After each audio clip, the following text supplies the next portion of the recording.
Have you ever played Wii tennis?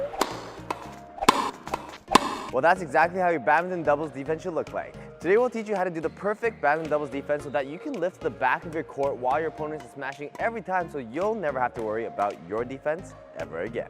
Our first step is going to be our stance. Now, when we're talking about the doubles defense today, we're going to talk about in 80% of scenarios how you're defending. In the standard scenario is we're going to be standing in our neutral position, one leg in front, one leg in back. Now, the difference between getting ready standard and defense standard is that getting ready is going to be a little bit more shoulder width, whereas defense standard, we're going to be standing a little bit wider and a little bit lower.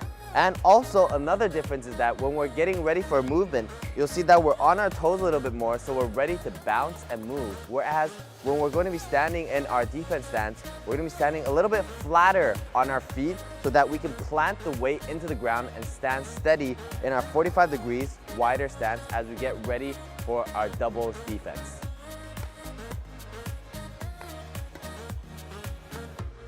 Next, we're going to talk about the grip of our racket. What we're going to be doing is rotating our racket so our thumb is a bit more on the flat part as we're defending. Why is this important? That's because when we're defending, the majority of our defense, I would say 80%, is actually using all backhands, even on the forehand side. The reason why we do this is because we don't have time to be switching between forehand and backhand in the defense. So it's easier to just use backhand for everything. Even the overheads, we can also use backhand. All right, now let's talk about the swing motion. As the same with all shots, you always want to follow out with your elbow first, and then your wrist, and then your fingers as you push forward with your fingers. So same for the backhand side, same if it's in front of you, elbow, wrist, fingers. Same if it's on your forehand side, elbow, even though it's a little less on this side, but you still want to think of the elbow.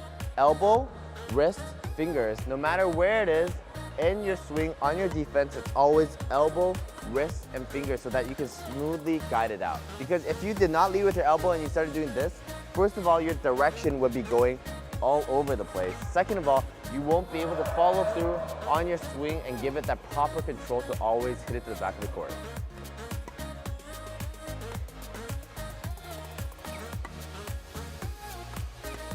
Next is our contact point. Now, because we're talking about how can we lift it to the back of the court every time, we have to first understand what does the back of the court mean.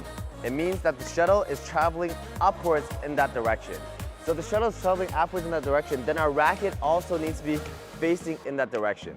So that only forces us to have a contact point in a certain area. If we want to hit to the back of the court every time, we have to make sure our contact point is always in front of us. You want to imagine a 45-degree line where you're hitting all the time for your defense, because even your defense shots need to be on the offensive. So hitting over here as you lead up, you see contact point is facing up, same as the middle, same as on the backhand side. As we lead up, we want to make sure our contact point is facing up and then following all the way through.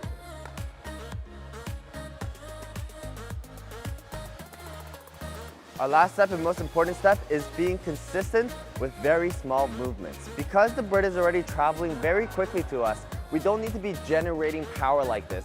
And also we don't have time to generate power like this when Smasher is coming at us at 400 kilometers an hour.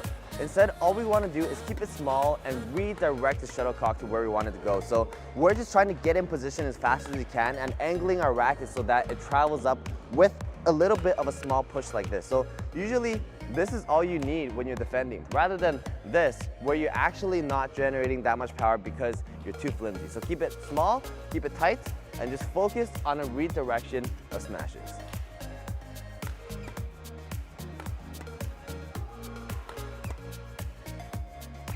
So next time someone unattractive asks you to smash, say, "No thank you, I've got a good defense."